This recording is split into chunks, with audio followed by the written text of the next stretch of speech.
Hello and welcome to this nighttime. It's not dawn yet. Challenge. So here we are overnight. If you're on the East Coast, I guess dawn is breaking, but or has broken. But you're in California, it's definitely nighttime.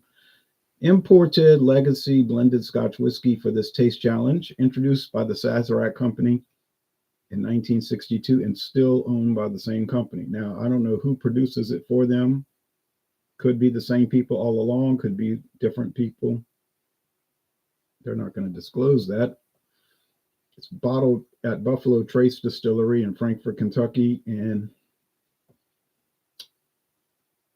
there's no age statement. I paid $14.99 for this big bottle.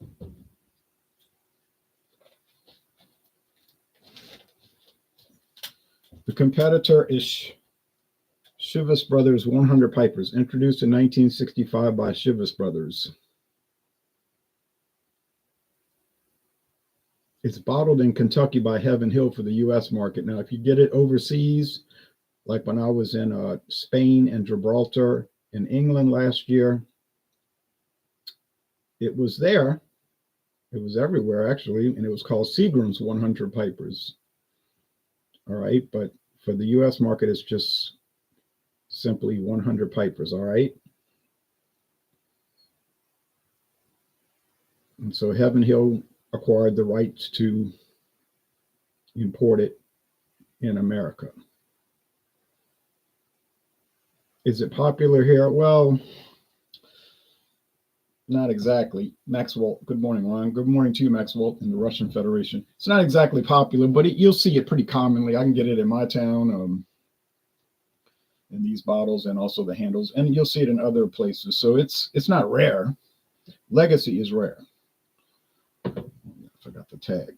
I got to make a new tag, but I got one left on the other one. I just have to be careful not to look down and see a bottle without a tag. Okay, so 100 Pipers here.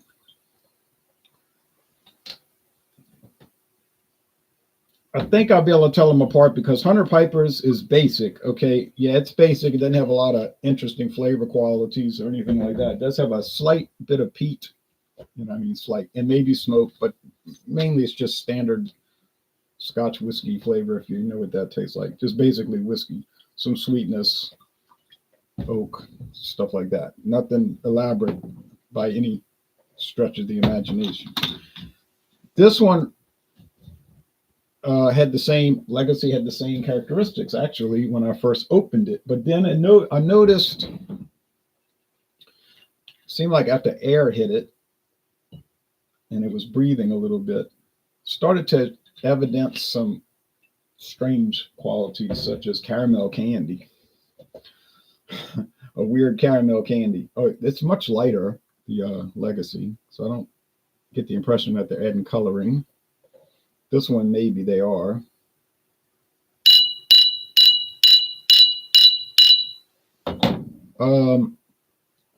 I'll show you a website for Chivas Brothers. Welcome to our world. Okay, on one of their single malt distilleries there. We blend more than whiskey. Okay, they blend friendship, good times, same old story. Their biggest product, as we all know, is Chivas Regal. I think I still have a bottle left of the 13-year rye barrel. I couldn't find it, but I might have it stuck in the back of the cabinet. I have to go look. So you see this one in America, obviously, the basic Chivas at least, but there's many, many, many, many Chivas Regal variants. There's also a Royal Salute, which is sort of connected to Chivas Regal, but that's the super expensive one. You won't find that for any variant of Royal Salute for under $150, $200. I did get to try some of that in England at the airport. A girl working there, lady, said, I say a girl because she's young, but she said, "Would you like to try a Royal Salute?" Well, of course I said yes, because you never get to try it any other way because I wouldn't pay for it. Then you got Ballantine's, the Glenlivet. The Glenlivet is their famous single malt. Ballantine's is another famous blended whiskey that they acquired, whiskey company that they acquired. Oh, there's stuff about the ecology, the environment, typical website, corporate website stuff that you're going to see. It says their flagship brand. And there's they need to fix their website. There's a problem here that doesn't come up. 100 Pipers, all it does move the bottle. Nothing comes up. Something special. This one I saw it sell in India mostly. Abalur is another single malt that I see around. 100 Pipers, you can see it's a little different bottle. It is a different bottle, different label, same theme, the Pipers, but it says Seagrams if you can make that out. So we all know Chivas Brothers, one of the big Scotch companies around the world. Everybody's familiar. Well, anybody that follows whiskey is familiar with it. Some people don't like it. Some people do. It's how that works. Okay. I have never tried Aberfeldy. Be curious to try. The Glenlivet. Oh, yes, of course. I have 2 bottles of it, the 12-year and the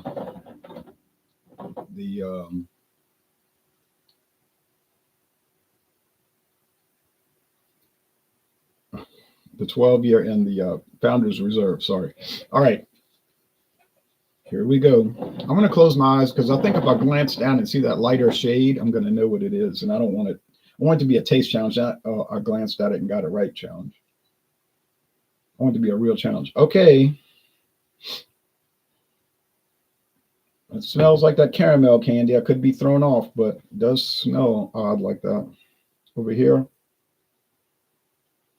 Yeah, just standard. A standard general Scotch whiskey aroma.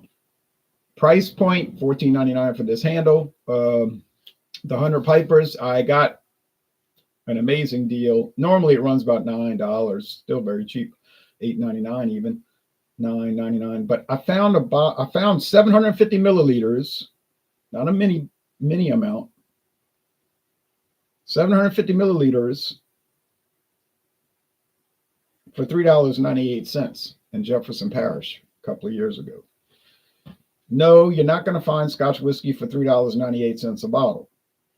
You might find a 375 milliliter, maybe for that price, $3.98, but that's very unlikely. But to find this much, 750 milliliter amount for $3.98 is beyond belief. But it was there. It was the truth, and I bought it. Taste time. And I do not expect that to ever happen again. Yeah, it's got some strange caramel candy flavor. I don't understand this. I'm tasting it, right? But I don't understand it. It's just strange to me. Is it a bad flavor? It's not really a bad flavor. There is a little peatiness, honestly, like the compost pile, but it's a non-standard flavor, and it seems improper, I'll be honest. And I did not taste that when I first popped the cap and I did the solo review. I did not pick that up at all whatsoever. And I just think the air changed it. I can't prove that.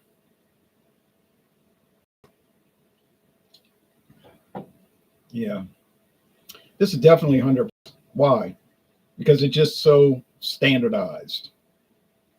There's no flavor that stands out, and that's why I know it's what it is, because the other one has a strange flavor. So this is 100 Pipers. It's, to me, better because it doesn't have that strangeness. And the price points on both of these is about the same. So, although I did see a liter glass bottle of this Legacy, Legacy, got my eyes closed, for $7.99, which was amazing. But the product's amazingly weird. That's what we'll call it. Yeah, so I got it right. And I've only gotten it wrong once. And the only time I got it wrong was when I put it up against the WD Liquors blended Scotch whiskey. I couldn't tell them apart. Interestingly, who bottles WD Liquors blended Scotch whiskey?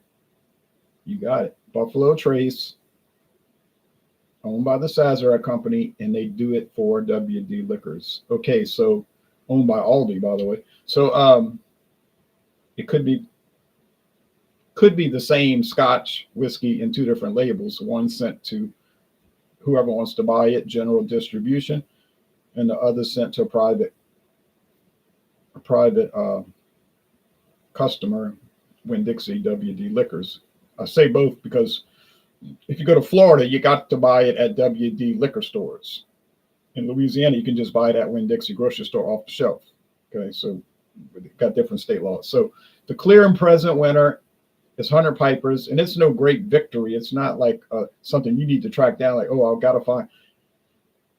But it is very popular in India, supposedly the second best-selling whiskey in India. And it must be popular in Europe because, like I said, I saw it at every store. Same price, you know, inexpensive, but they all had it. Seagram's 100 Piper. And I did see the 12-year age at the airport, and it was much more expensive than the 12 euros or 12 pounds, whatever it was, 10 pounds. So, yeah, the 12-year age is going to cost you a good deal more, but why wouldn't it? It's a higher grade product. But I have never, ever seen the 100 Pipers 12-year age in the United States. They used to advertise 100 Pipers in the magazines and so forth years ago, but that's been over with.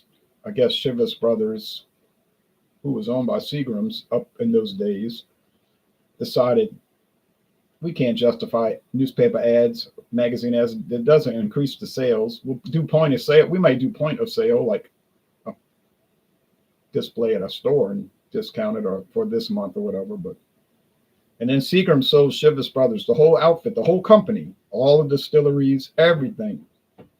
Aberfeldy, Glenlivet, the whole shebang, as old people say. They sold it to Pernod Ricard of France 24 years ago. They said, you want it? We're getting out of the liquor business. We're going to get into telecommunications, like streaming video. They could see that coming, and they thought that would be more profitable for that family that owns Seagram's. They said, yeah, we'll buy it. So there you go. Okay. They also own Seagram's gin,